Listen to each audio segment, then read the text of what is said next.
News என்று சொல்லி ஒரு செய்தி வந்திருக்கிறது. அதிலே காணி நிர்ணய சட்டத்தின் கீழே மார்ச் 28 செய்யப்பட்ட வர்த்தமானி பிரசுரத்தை அரசாங்கம் மீள் கைவாங்குவதாக தீர்மானித்திருப்பதாக அமைச்சரவை தீர்மானமாக ஒரு அறிவிப்பு வெளிவந்திருக்கிறது. மெல்டோர் விஸ்வாசனீய சாதனை. இந்த வர்த்தமானி பிரசுரம் மார்ச் மாதம் இறுதியிலே செய்யப்பட்டாலும் பல நாட்களுக்கு பிறகுதான் இந்த பிரசுரம் அரசாங்க பிரசுரிப்பு மூலமாக மக்களுக்கு தெரிய வந்தது.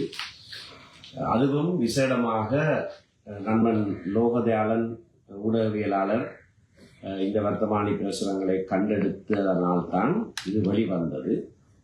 அப்படியாக அவர் கண்டெடுத்த போதும் ஆங்கிலத்திலேயும் சிங்களத்திலேயும் மட்டும்தான் இது அரசாங்க இணையங்களிலே காணப்பட்டது. மே மாதம் 1 அவர் முரசு பத்திரிகை மூலமாக இந்த செய்தியை வெளியிட்ட பிறகுதான் தமிழ் மொழியிலான வர்த்தமானி அரசாங்க இணையத்திலே சேர்க்கப்பட்டது. இந்த செய்தி கிடைத்த உடனே ஜனாதிபதிக்கு மே மாதம் 3 நான் ஒரு கடிதத்தை எழுதியிருக்கிறேன். அதிலே இப்படியான வர்த்தமானி பிரசுரம் வெளியிடப்பட்டிருக்கிறது, இது உடனடியாக மீள் கைவாங்கப்பட வேண்டும் என்பதை வலியுறுத்தி இந்த கடிதம் எழுதப்பட்டிருக்கிறது. அதற்கு முன்னதாகவே பல கூட்டங்களிலே பகிரங்கமாக மே மாதம் 28 வரைக்கும் அரசாங்கத்துக்கு நாங்கள் காலக்கெடு ஒன்று கொடுக்கிறோம், அதற்கு முன்னதாக இந்த வர்த்தமானி மீள் கைவாங்கப்பட வேண்டும், இல்லை என்றால் மாபெரும் மக்கள் போராட்டம் ஒன்று நடாத்தப்படும் என்றும் நான் எச்சரிப்பு செய்திருக்கிறேன். இது சம்பந்தமாக தொடர்ச்சியாக பலவிதமான செய்திகள் வெளியிடப்பட்டிருக்கின்றன. இது எங்களுடைய நிலம் இழந்தால் இனம் அழிந்து போகும் என்ற அடிப்படையிலே மிக வன்மையாக இதனை நாங்கள் எதிர்த்து போராடுவதற்கு தயாராக இருந்தோம்.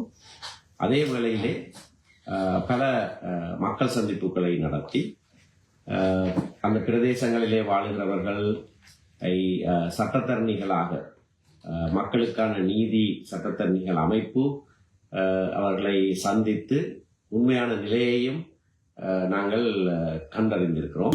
அந்த தீங்கு விளைவிக்கும் பாக்டீரியாக்களை ஒழிக்கும் என மருத்துவ மற்றும் விஞ்ஞான ரீதியாக உறுதிப்படுத்தப்பட்டுள்ளது.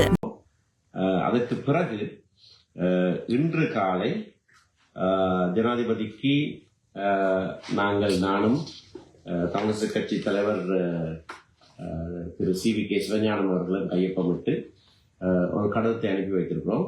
நான் முதலிலே எழுதின கடிதத்திலே இல்லாத ஒரு விடயத்தையும் இதிலே நான் சுட்டிக்காட்டி உடனடியாக இந்த வர்த்தமானி பிரசுரம் மீள் கைவாங்கப்பட வேண்டும் என்றும், இல்லை என்றால் வெகுஜன பகிஷ்கரிப்புகளிலும் சட்ட மறுப்பு போராட்டங்களிலும் எங்களுடைய மக்களை நாங்கள் வழிநடத்த வேண்டியதாக இருக்கும் என்றும் குறிப்பிட்டு சொல்லியிருக்கிறோம்.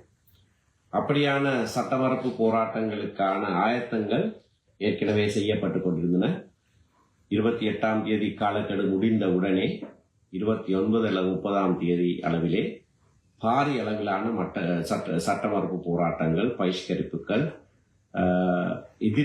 மக்களுடைய எதிர்ப்பை காண்பிக்கிற வகையான போராட்டங்களை நடத்துவதற்கு நாங்கள் தயார்படுத்திக் கொண்டிருந்த வேளையிலே தான் அரசாங்கம் இந்த தீர்மானத்தை எடுத்திருக்கிறது.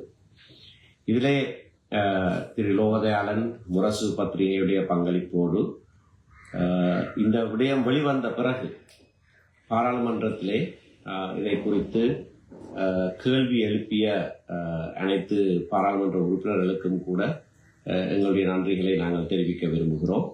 அதிலேயும் விசேடமாக ஸ்ரீலங்கா முஸ்லீம் காங்கிரஸ் பொதுச் செயலாளர் ஜனாதிபதி சட்டத்தரணி நிசாம் காரியப்பர் அவர்கள் பாராளுமன்றத்தில் உரையாற்றுகிற போது இந்த சட்டத்தினுடைய பின்புலத்தையும் இந்த சட்டத்தை பிரயோகிப்பதாலே ஏற்பட போகிற விளைவுகளை பற்றியும் மிக நுணுக்கமாக சட்ட விளக்கத்தோடு அதனை தெளிவுபடுத்தியிருந்தார். ஏனென்றால் அரசாங்கம் இதை தொடர்ந்து தினக்குரல் பத்திரிகைக்கும் சகல ஊடகங்களுக்கும் ஒரு அறிவிப்பை வெளியிட்டிருந்தது.